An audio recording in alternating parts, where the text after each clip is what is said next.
Hi viewers, welcome to Andhra Prabha. నేను రఘునందన్.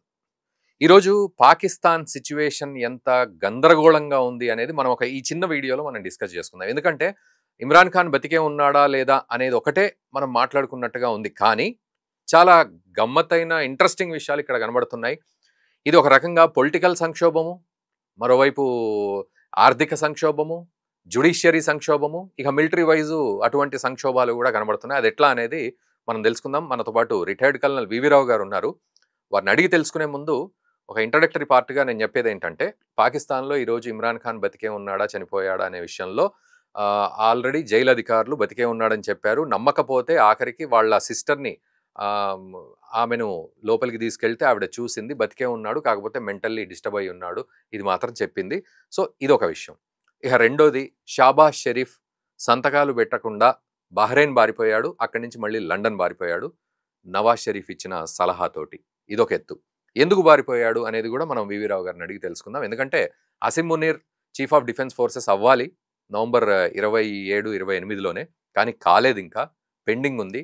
ఈ సంతకం పెడితేనే అతను అవుతాడు. ఈరోజు అయోమయంలో ఆసిమ్ మునీర్ ఉన్నాడు. సో ఇదంతా కూడా రకరకాల కనెక్టివిటీస్ ఉన్నాయి.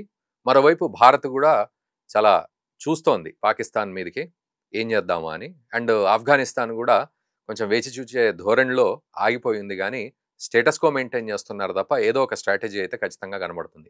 ఇదంతా చూస్తే అసలు పాకిస్తాన్ పూర్తిగా కుక్కలు చింపిన విస్తర్లాగా కనబడుతుంది. దీన్ని మనం కొంచెం డీటెయిల్డ్గా ఎక్స్ప్లెనేషన్ అడుగుదాం. మనతో పాటు రిటైర్డ్ కల్నల్ వివి రావు గారు ఉన్నారు. రావు గారు నమస్తే అండి, వెల్కమ్ టు ఆంధ్రప్రభ. నమస్కారం.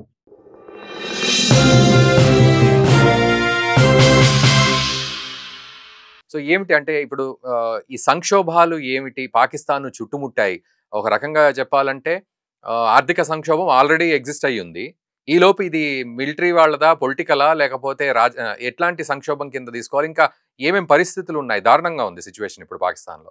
ఎగ్జాక్ట్లీ. పాకిస్తాన్ తీవ్ర సంక్షోభంలోకి వెళ్ళిపోయిందండి 30వ తారీఖుని. ఎప్పుడైతే general Asim Munir Pakistan army chief కింద ఆయన రిటైర్ అయిపోవాల్సి ఉందో, ఆయన్ని ఫీల్డ్ మార్షల్ చేసి 5 ఏళ్లు పదవీ కాలం చేశారు దానికి.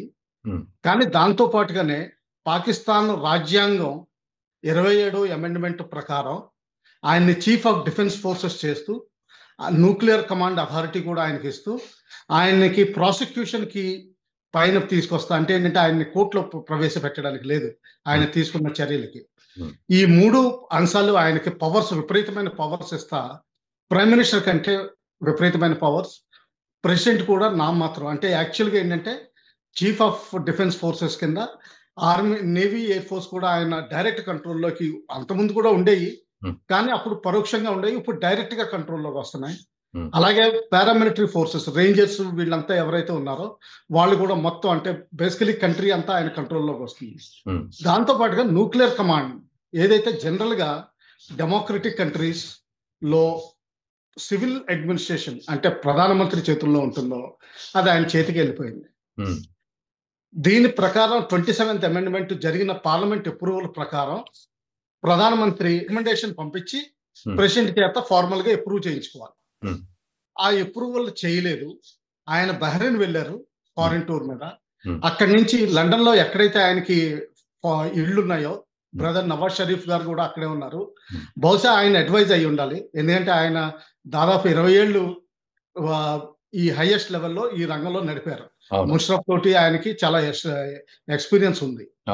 ఆయన చెప్పుంటారు నువ్వు తప్పించుకోని. అందుకని ఆయన ముందర ఎప్పుడైతే president, prime minister, chief of defence forces కి ఇమ్యూనిటీ ఇస్తున్నారో అందులో ఆయన పేరు ముందర తప్పించుకున్నారు. తప్పించుకోవడం అంటే సిగ్నేచర్ పెట్టకుండా కాదండి, అసలు అందులో ప్రపోజల్ కూడా లేకుండా పార్లమెంట్ లో ప్రవేశపెట్టినప్పుడు ప్రైమ్ మినిస్టర్ ప్రజలకి ఇంకా అకౌంటబిలిటీ చూపిస్తా ఆయన మీద కోర్టులో కేసులు వేసే విధంగానే పెట్టుకున్నారు. అంటే ఆయనకి ఇమ్యూనిటీ ప్రతిపాదించలేదు. ఓకే. సో ఇమ్యూనిటీ ప్రతిపాదించిన వాళ్ళకి ఇద్దరికే, ఒకటి ప్రెసిడెంట్ ఆఫ్ పాకిస్తాన్, ఆయన 10 ఏళ్ళు 12 ఏళ్ళు జైల్లో గడిపొచ్చారు కరప్షన్ కేసులో. మిస్టర్ 10% అని ఆయనకి నిక్ నేమ్ జర్దారీ గారికి. ఈ పాకిస్తాన్ లో పెద్ద జరిగే కాంట్రాక్ట్లన్నిటికీ ఆయన 10% సమర్పించుకోవాల్సిందే. అందుకని ఆయన మిస్టర్ 10% అని ఆయన అప్పుడు జైల్లో పెట్టారు. దాని తర్వాత ఇప్పుడు ఆయనకి ఇమ్యూనిటీ ఇస్తున్నారు. అలాగే చీఫ్ ఆఫ్ డిఫెన్స్ ఫోర్సెస్ కింద ఇమ్యూనిటీ ఇస్తున్నారు. దీంతో పాటుగానే అటు ఆఫ్ఘనిస్తాన్ టీటీపీ, బలూచిస్తాన్ తీవ్రమైన దాడులు జరుగుతూనే ఉన్నాయి పాకిస్తాన్ ఆర్మీ మీద. క్యాజువాలిటీస్ వస్తూనే ఉన్నాయి. మధ్యలో కొన్ని అసాసినేషన్స్ కూడా జరుగుతున్నాయి. ఈ సందర్భంలో ఇమ్రాన్ ఖాన్ గారి ఇష్యూ కూడా తేలుకుంది. ఎందుకంటే పొలిటికల్ టోటల్ ఇన్స్టెబిలిటీ వచ్చింది. ఇమ్రాన్ ఖాన్ గారి పార్టీకి మెజారిటీ ఉంది యాక్చువల్ గా నేషనల్ అసెంబ్లీ ఆర్ మజ్లిస్ షూరా దేన్ని అంటారు. అందులో ఉంటే వాళ్ళందరినీ ఇండిపెండెన్స్ కింద ట్రీట్ చేసి మెజారిటీ లేకుండా చేశారు. అయితే నిన్న ఇమ్రాన్ ఖాన్ గారు జైలు నుంచి బయటికి మెసేజ్ పంపించారు, ఫలానా అతన్ని నాయకుడిని కింద ఎన్నుకోమని. అలాగే నేను ఆఫ్ఘనిస్తాన్కి పాకిస్తాన్కి మధ్య నడుస్తున్న బోర్డర్ ఇష్యూలో నేను మీడియేట్ చేస్తానని కూడా మెసేజ్ పెట్టారు. నేను బయటకు వస్తే 24 గంటలు దీన్ని సాల్వ్ చేస్తానని మెసేజ్ పంపించారు. ఆ మెసేజ్ యాక్చువల్గా ఆయన చేయగలడు. ఎందుకంటే ఆయన సొంతానికి నియాజీ ట్రైబ్, అది ఒక తెగ, పస్తూన్లో ఒక సబ్ తెగ. పస్తూన్స్ అన్న వాళ్ళు ఆఫ్ఘనిస్తాన్లోనూ ఉంటారు, పాకిస్తాన్లోనూ ఉంటారు. ఎన్డబ్ల్యూఎఫ్పిలో మెజారిటీ ఓటర్స్ వాళ్లే. ప్రస్తుతానికి వాళ్లే అక్కడ గవర్నమెంట్ ఫార్మేషన్ లో ఉంది. పాత చీఫ్ మినిస్టర్ రిజైన్ చేస్తే ఒక ఆపద్ధర్మ చీఫ్ మినిస్టర్ ని పెట్టారు. ఇందులోనే ప్రెసిడెంట్ ఒక ప్రపోజల్ పార్లమెంట్ లో వాళ్ళ నేషనల్ అసెంబ్లీలో ప్రవేశపెట్టారు. అదేంటంటే అక్కడ గవర్నర్ రూల్ ఇంపోజ్ చేద్దామని. ఒకవేళ గవర్నర్ రూల్ ఇంపోజ్ చేసి నిన్న ఇమ్రాన్ ఖాన్ గారి సిస్టర్ ఆయన బానే ఉన్నారు అని మెసేజ్ పెట్టకపోయి ఉంటే మాత్రం ఈ రోజు దాదాపు పాకిస్తాన్ తగలబడే అవకాశం వచ్చేసి. ఈ రోజు కూడా నిరసనలు జరుగుతున్నాయి. కంప్లీట్ రావల్పిండి, ఇస్లామాబాద్ లో 144 సెక్షన్ విధించారు. ఈ విధంగా జరుగుతున్నాయి. దీంతో పాటుగా సోషల్ మీడియా మీద, అంటే వాళ్ళకి ట్విట్టర్ పనిచేయదు, ఇన్స్టాగ్రామ్ పనిచేయదు, ఫేస్బుక్ పనిచేయదు, వాట్సాప్ ఎంతవరకు పనిచేస్తుందో నాకు క్లారిటీ లేదు. కానీ ఈ మిగతా మూడు మాత్రం పనిచేయట్లేదు. వాటికి కంట్రోల్ చేసే విధంగా ఇంకొక యాక్ట్ తీసుకొస్తున్నారు. అంటే ఏంటంటే పాకిస్తాన్ లో basically social media rumours spread చేయడం గురించి. ఎందుకంటే లాస్ట్ 7-8 డేస్ నుంచి ఇమ్రాన్ ఖాన్ గారు జైల్లో ఉరి తీయబడ్డారు 17 రోజుల క్రితం. లేకపోతే ఆయన స్లో పాయిజన్ చేయబడ్డారు, ఆయన చనిపోయారు, అందుకనే బయట చూపించట్లేదు, సిస్టర్స్ ని పర్మిట్ ఇవ్వట్లేదు అని చెప్పి సోషల్ మీడియా చాలా వైరల్ గా వార్తలు అయినాయి. అందుకని చెప్పి ఇటువంటిది కూడా నేషనల్ అసెంబ్లీలో పాస్ అయ్యే అవకాశం ఉంది. ఈ రోజు మెయిన్ ప్రాబ్లం ఏంటంటే పాకిస్తాన్ ఆర్మీ చీఫ్ టెక్నికల్లీ 30వ తారీఖున రిటైర్ అయిపోయారు. ఇప్పుడు అసీం మునీర్ గారి స్టేటస్, అఫీషియల్ స్టేటస్ ఏది లేదు, బ్లాంక్. డెమోక్రసీలో అయితే మాత్రం. కానీ పాకిస్తాన్ అటువంటి దేశంలో ఏదైనా చెల్లుతుంది. అంటే ఫీల్డ్ మార్షల్ అనేది లైఫ్ టైం ర్యాంక్ లాగా ఉంటుందా సార్? అది ప్రస్తుతం జనరల్ గా మన ఇండియాలో ఏంటంటే అది లైఫ్ టైం ర్యాంక్ ఎప్పుడు లైఫ్ టైం అండి. ఈవెన్ యాజ్ అ కల్నల్ నేను కూడా నాది లైఫ్ టైం ర్యాంకే. నాది ఎవరు తీయడానికి లేదు. ప్రెసిడెంట్ ఆఫ్ ఇండియా ఇచ్చిన ఇది ఉంది, గెజెట్ నోటిఫికేషన్ ఉంది. ఫీల్డ్ మార్షల్ అయితే ఆయన ఫీల్డ్ మార్షల్ ఫర్ లైఫ్, అంటే ఆయన సర్వీస్ లో ఉన్నట్టే లెక్క పెడతారు. ఆయన రిటైర్మెంట్ అవ్వరు.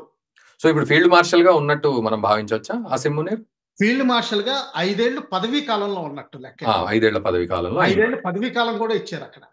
మన ఇండియాలో అయితే కేవలం రిటైర్మెంట్ తర్వాత ఫీల్డ్ మార్షల్ చేశారు ఈక్వలెంట్. ముగ్గురిని చేశారు ఇప్పుడు వరకు. ఒక ఎయిర్ ఫోర్స్ అర్జన్ సింగ్ ని చేశారు, తర్వాత 2 ఆర్మీ వాళ్ళని చేశారు, కరియప్ప అండ్ మానక్ షా.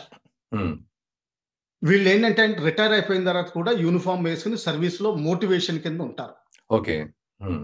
వీళ్ళకి జీతం వస్తుంది. సెక్రటేరియల్ సర్వీస్ అంటే ఒక పిఏ, డ్రైవర్, కారు ఇవన్నీ ఏర్పాటు పడతాయి. కానీ వాళ్ళకి అఫీషియల్ అపాయింట్మెంట్ ఏది ఉండదు మన ఇండియాలో. పాకిస్తాన్ లో మాత్రం ఫీల్డ్ మార్షల్ కి 5 ఏళ్ల పదవీ కాలం ఇచ్చారు. మేబీ అసీం మునీర్కి 2027 వరకు ఏదో ఉంది అని తెలుసు. 2027 వరకు ఇచ్చారు. కానీ దాని నోటిఫికేషన్ ఫీల్డ్ మార్షల్ కింద ఇచ్చారు, కానీ చీఫ్ ఆఫ్ డిఫెన్స్ ఫోర్సెస్ కింద న్యూక్లియర్ కమాండ్ ఆయన చేతుల్లోకి వెళ్లే విధంగా ప్రైమ్ మినిస్టర్ సంతకం పెట్టకుండా తప్పించుకుంటున్నారు. ఆయన లండన్ వెళ్ళిపోయారు, తిరిగి వస్తారో లేదో గ్యారంటీ లేదు. ఎందుకంటే పాకిస్తాన్ లో డ్యూయల్ సిటిజన్షిప్ ఫెసిలిటీ ఉంది. అంటే పాకిస్తాన్ పౌరసత్వం ఉంటూనే వేరే దేశం పౌరసత్వం తీసుకోవచ్చు. ఆ 2 దేశాల పౌరసత్వం ఉంచుకోవచ్చు. సో జనరల్ గా డబ్బున్న వాళ్ళు, అంటే రిచ్ క్లాస్ అందరూ లండన్ లో గానీ, దుబాయ్ లో గానీ, ఇప్పుడు అమెరికా, కెనడాలో గానీ జనరల్ గా ఇల్లు కొనేసుకుని అక్కడ పౌరసత్వం తీసుకుంటారు. మన దగ్గర కూడా కొంత దాని మీద నడుస్తోంది, మాకు కూడా కావాలి అని. Of course it's different concept. అక్కడ ఇప్పుడు పాకిస్తాన్ లో ఏంటంటే ఎప్పుడైనా పారిపోయినప్పుడు వీళ్ళకి ఎక్కడ వెతుక్కోవాల్సిన అవసరం లేదు, ఆశ్రయం అడగాల్సిన అవసరం లేదు. షేక్ హసీనా గారు మన దేశం వచ్చారంటే ఈ రోజున ఆశ్రయం మీద ఉన్నారు. పాకిస్తాన్ వాళ్ళకి సిటిజన్స్ కింద వెళ్ళిపోతారు, అక్కడ సిటిజన్ కింద అంతే సింపుల్.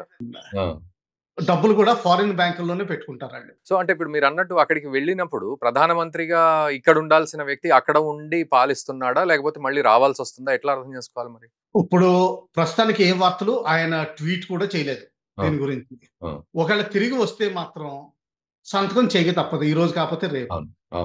సంతకం చేసిన తర్వాత ఆయన ఎట్టి పరిస్థితుల్లోనూ తీసేస్తారు. ఓకే, షాబాజ్ షరీఫ్ ని. షబాజ్ షరీఫ్ ఆయన యుటిలిటీ అయిపోయింది. Pakistan Muslim League Nawaz Sharif faction central government లో పని అయిపోయింది. బహుశా నేను అనుకోవడం బిలావల్ భుట్టో ప్రెసిడెంట్ గారి కొడుకు ఎవరైతే ఉన్నారో ఆయన్ని ప్రైమ్ మినిస్టర్ చేస్తారని నా అనుమానం. ఓకే, నా అభిప్రాయం అది. ఓకే, సో ఎందుకంటే ఆయన అమెనబుల్ గానే ఉన్నారు. కాకపోతే ఆయన మన దేశంలో ఉన్న అటువంటి యువరాజా టైపే. ఆయన పెళ్లి చేసుకోలేదు, లండన్ లో చదువుకున్నారు, అన్ని ఆస్తులన్నీ లండన్ లో ఉన్నాయి ఆయనకి కూడా. Father president, son prime minister. ఒక్కటి పిఎంఎల్ లో మిగిలేది ఏంటంటే పాకిస్తాన్ పంజాబ్ చీఫ్ మినిస్టర్ మరియం నవాజ్ షరీఫ్ గారు అమ్మాయి. కాకపోతే ఏంటంటే పాకిస్తాన్ మనకి తెలుసును, నవాజ్ షరీఫ్ గారి అమ్మాయికి అసీం మునీర్ గారికి సంబంధం అంటగడుతున్నారు వాళ్ళ దేశంలోనే. సో ఆ విధంగా మనం చాలా విధంగా ఆలోచించాల్సి ఉంటుంది. సో ఇక్కడ సార్ మరి ఇప్పుడు మీరు అన్న ప్రకారం ఆలోచిస్తే షాబాజ్ షరీఫ్ లండన్ వారిపోయాడు, ఆసిమ్ మునీర్ అయోమయంలో పడ్డాడు, ఇమ్రాన్ ఖాన్ జైల్లోనే ఉన్నాడు, ప్రజలు మాత్రం రోడ్ల మీద 144 సెక్షన్ని అనుభవిస్తూ రోడ్ల మీదకి వచ్చే ప్రయత్నంలో ఉన్నారు. అండ్ ఆర్థిక సమస్యలు ఆల్రెడీ సంక్షోభాలు ఇవన్నీ ఉన్నాయి. అండ్ మీరు అన్నట్టు ఈ సోషల్ మీడియా మీద ఆంక్షలు కానీ ఇవన్నీ కూడా ఇట్లా ఉన్నాయి. సో రాబోయే రోజుల్లో మరి ఇక్కడ ఎవరు అడుగు వేసే అవకాశం ఉంది? ప్రజలు మళ్ళీ ఇలా ముందుకొచ్చే అవకాశం ఉందా, లేకపోతే ఇమ్రాన్ ఖాన్ చెప్పినట్టు తన వారసుడిని ప్రకటిస్తే అదే దాని ఇంప్లిమెంటేషన్ జరుగుతుందా, లేకపోతే ఆసిమ్ మునీర్ ఏదైనా చక్రం తిప్పుతాడా? ఇక్కడ ఆసిమ్ మునీర్ గారు ఇంకా పవర్ లోనే ఉన్నారు, ఆయన చక్రం తిప్పుతారు. ఇమ్రాన్ ఖాన్ గారిని బయటికి రానివ్వరు. ఇప్పుడు ఇది ఈ రోజు జరుగుతున్న 144 సెక్షన్ అది 2-3 రోజుల క్రితం తీసుకున్న నిర్ణయం. నిన్న ఆయన ఎలా బతికే ఉన్నారని చెప్పి రిపోర్ట్ రావడం వల్ల ఇది మెల్లగా సద్దుమణిగిపోతుంది. కానీ ఎన్డబ్ల్యూఎఫ్పిలో ఒకవేళ ఎమర్జెన్సీ కానీ గవర్నమెంట్ అదే గవర్నర్ రూల్ కానీ ఇంపోజ్ చేస్తే మళ్ళా రాజుకుంటుంది. కోర్టులో ఈ రోజు అసీం మునీర్ గారి పవర్ మీద ఎవరైనా కోర్టు కేసు వేస్తే అసీం మునీర్ గారు కోర్టులో ఓడిపోతారు. కానీ సుప్రీంకోర్టు చీఫ్ జస్టిస్, 2 జడ్జిలు, 4 జడ్జెస్ సుప్రీంకోర్టు రిజైన్ చేశారు. సో దానివల్ల జ్యుడిషియరీ కూడా సంక్షోభంలో పడిపోయింది. ఇప్పుడు బ్యూరోక్రసీ సంక్షోభంలో ఉంది. ఎవరు మాటలు వినాలి? ఆర్మీ మాటలు వినాలా, సివిల్ గవర్నమెంట్ మాటలు వినాలా? కానీ ఆర్మీది పవర్ఫుల్. వాళ్ళు 111 బ్రిగేడ్ ఇస్లామాబాద్ లో ఉంటుంది, దానికి 5 బెటాలియన్స్ ఉంటాయి. ఆ బ్రిగేడ్ కమాండర్ యాక్చువల్లీ దేశాన్ని సెక్రటరీ కింద వ్యవహరిస్తాడు. ఎందుకంటే ముషరఫ్ గారు శ్రీలంకలో డిస్మిస్ అయినప్పుడు కూడా ఆయన ఎయిర్పోర్ట్ క్యాప్చర్ చేసి మళ్ళా ముషరఫ్ గారిని ల్యాండ్ చేయించాడు ఆ బ్రిగేడ్ కమాండర్. సో ఆ brigade commander, chief of defence staff అదే ఫోర్సెస్, లేకపోతే పాకిస్తాన్ ఆర్మీ చీఫ్, వీళ్ళు ముగ్గురు ఒక లైన్ లో ఉన్నంత వరకు పాకిస్తాన్ వాళ్ళ చేతుల్లో ఉంటుంది. కానీ ఆర్థిక సంక్షోభం కూడా ఉంది. ఇంకా దాంతో పాటు బలూచిస్తాన్ టీటీపీ అటాక్స్ నడుస్తున్నాయి. ఇది పాకిస్తాన్ తీవ్ర సంక్షోభం. ఈ సైడ్ ఇండియా ఆపరేషన్ సింధూర్ ఎప్పుడు బయలుదేరుతుందో తెలియదు. ఒకవేళ అది కనుక భారత్ జరిగితే మాత్రం నేను అనుకోవడం అసీం మునీర్ గారు he will take over as de facto ruler, or he will make Bilawal Bhutto as prime minister, taking out Nawaz Sharif గారిని తీసేది. ఓకే, అయితే ఇక్కడ ఇంకొకటి సార్, ఇప్పుడు మీరు అన్నట్టు ఆసిమ్ మునీర్ చక్రం తిప్పే అవకాశాలే ఎక్కువగా కనపడుతున్నాయి అనేది. అయితే ఇప్పుడు పాకిస్తాన్లో ఉన్న ఇమ్రాన్ ఖాన్ కనీసం ఫోటో కూడా విడుదల చేయట్లేదు. మొత్తం ఆ ఫోటో చూసి కూడా ఇంకెవడైనా మార్ఫింగ్ చేసి ఇగో చచ్చిపోయాడని పెట్టినా కూడా ఆశ్చర్యపోని అవసరం లేదు, ఇంకా మంటలు అంటుకుంటాయి. కానీ ఎందుకు బతికే ఉన్నాడు అనే విషయాన్ని కనీసం మీడియా ద్వారానో లేకపోతే ఏదో రకంగా పాకిస్తాన్‌కి చెప్తే అక్కడున్న ప్రజలు శాంతిస్తారు గదా! అక్కడ సమస్య తీరే అవకాశం ఉంటుంది గదా! ఎందుకు అది జరగట్లేదు?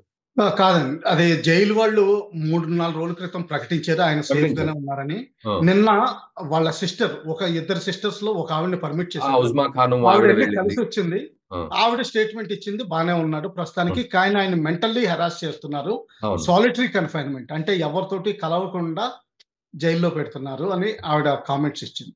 హ్మ్. సో, దీంతో ప్రజలు శాంతించినట్టేనా అక్కడ ఈ విషయంలో? శాంతించినట్టే లెక్క పెట్టుకోవాలి. కానీ ఎన్‌డబ్ల్యూపీలో గవర్నర్ రూల్ వస్తే మాత్రం హ్మ్. తిరిగి తోడుకున్నట్టు లెక్క. తోడుకున్నట్టు లెక్క. హ్మ్. అండ్ ఇప్పుడు మీరన్నట్టుగా చివరగా సార్, ఇమ్రాన్ ఖాన్ వారసుడిని ప్రకటించడం అనేది సో, ఇది గూడా ఇంప్లిమెంట్ అయ్యే అవకాశాలున్నాయా? వెంటనే యుద్ధ ప్రాతిపదికన? యెస్. హ్మ్. ప్రాతిపదికన చేయొచ్చు. Yeah! Okay sir. Okay. Thank you very much VV Rao గారు. ఈ అంశంపై మాకు అవగాహన కల్పించినందుకు. Thank you very much.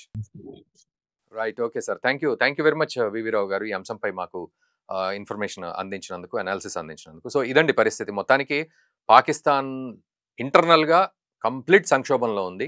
అటు ఆర్థికంగా జూసినా వారన్నట్లుగా, రాజకీయంగా జూసినా అండ్ మిలిటరీ, జ్యుడిషియరీ ఏ రకంగా జూసినా గూడా సంక్షోభంలో ఉంది. ఈలోపు ఆఫ్ఘనిస్తాను, భారత్ గనక దాడి చేసే పరిస్థితులు గనక ఉంటే ఇంక పూర్తిగా అసలు పాకిస్తాన్ భస్మాసుర హస్తం నెత్తి మీద పెట్టుకొని పూర్తిగా నాశనం అయినట్టుగా ఉంది సిట్యుయేషన్. బట్ తెలీదు. షాబాజ్ షరీఫ్ మళ్ళీ లండన్ నుంచి తిరిగి పాకిస్తాన్‌కి వెళ్తాడా? లేకపోతే ఆయనను అక్కడి నుంచి అక్కడే పీకేసి వారన్నట్లుగా భుట్టోని ప్రైమ్ మినిస్టర్‌ని జేసి, ఆ తర్వాత ఆసిమ్ మునీర్ మళ్ళీ రాజ్యమేలే ప్రయత్నం జేస్తాడా? సో, ఇవన్నీ గూడా సమాధానం ఇప్పటికే రాని ప్రశ్నలు ఇవన్నీ. చూద్దాం రాబోయే రోజుల్లో మరి ఏం జరగబోతోంది. పాకిస్తాన్‌కి పట్టిన ఈ గతిని మీరెట్లా డిస్క్రైబ్ జేస్తారో ఖచ్చితంగా కామెంట్ రూపంలో తెలియజేయండి. అండ్ దయచేసి ఈ వీడియోని మన మిత్రులకు తప్పకుండా షేర్ చేయండి. అండ్ ఇప్పటివరకు సబ్స్క్రైబ్ చేయని వాళ్ళు మా ఛానల్‌ని సబ్స్క్రైబ్ చేయండి. ఇలాంటి అప్డేట్స్ రెగ్యులర్‌గా మేము అందిస్తూ ఉన్నాం. సో, రెగ్యులర్‌గా మీకు అప్డేట్స్ వస్తూ ఉంటాయి నోటిఫికేషన్స్ రూపంలో. సో, దయచేసి వాటిని కూడా చూసి మమ్మల్ని ఎంకరేజ్ చేయండి. Thank you very much.